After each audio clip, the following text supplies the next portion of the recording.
Oke, bismillahirrahmanirrahim. Assalamualaikum warahmatullahi wabarakatuh. Balik lagi sama gua di channel Sales Engineer.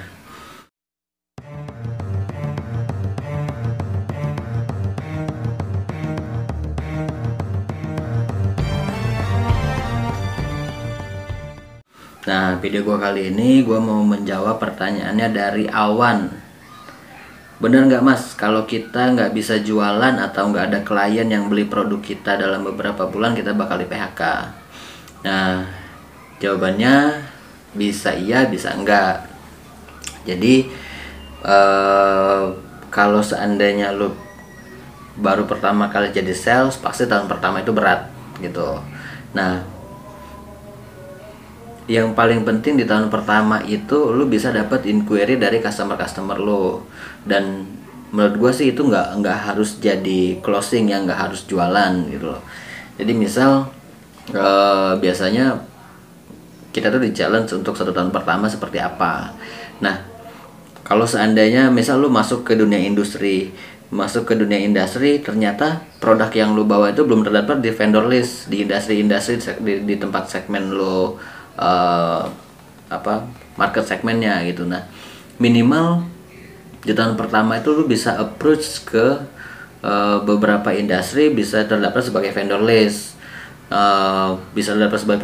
bisa dapat beberapa inquiry. Nah, seenggaknya dari inquiry yang didapat itu lu punya harapan di tahun kedua bisa berkembang, bisa increase gitu loh, bisa dapat order. Nah, tapi itu kemungkinan lu masih dipertahankan ya.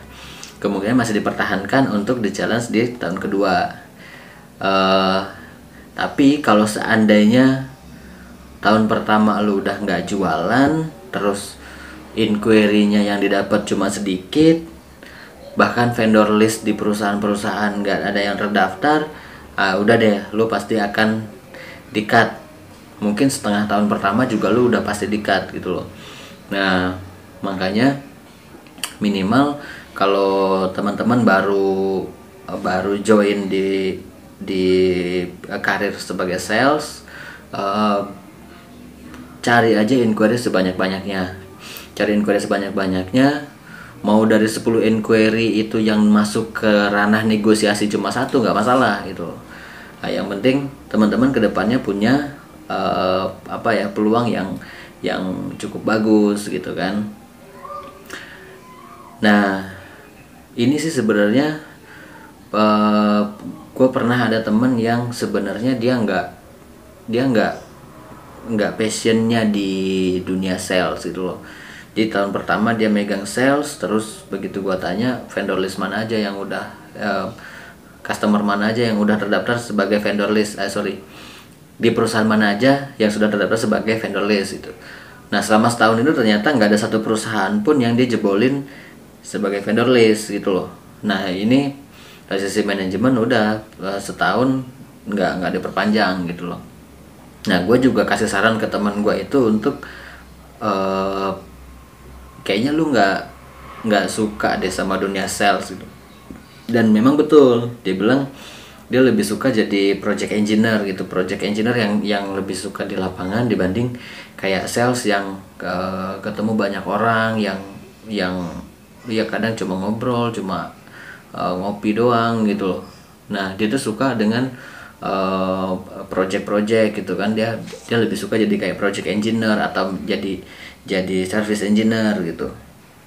Ya udah, waktu itu pun gue kasih saran, ya ngapain lo wasting time gitu loh. Kalau misalnya memang lo nggak ngerasa bukan di sini, bukan passion lo, ya bening lo cabut. Karena lumayan kan, 1 tahun kebuang, harusnya lo bisa improve untuk ngembangin karir lo. Tapi karena lo mencoba memaksakan sesuatu yang lo nggak suka, ya akhirnya lo nanti akan harus memulai hal yang baru lagi gitu loh. Nah, semoga video ini menjawab pertanyaannya dari Awan ya. Nah, jadi mudah-mudahan kalau seandainya Awan ini terjun ke dunia sales, meskipun nggak jualan, mudah-mudahan nggak di PHK. Yang penting syaratnya tadi, Awan harus bisa jelasin bahwa peluang kita di tahun kedua seperti apa gitu. Nah, mungkin cukup sekian video kali ini. Gua akhiri. Wassalamualaikum warahmatullahi wabarakatuh. Sampai jumpa di video gua berikutnya.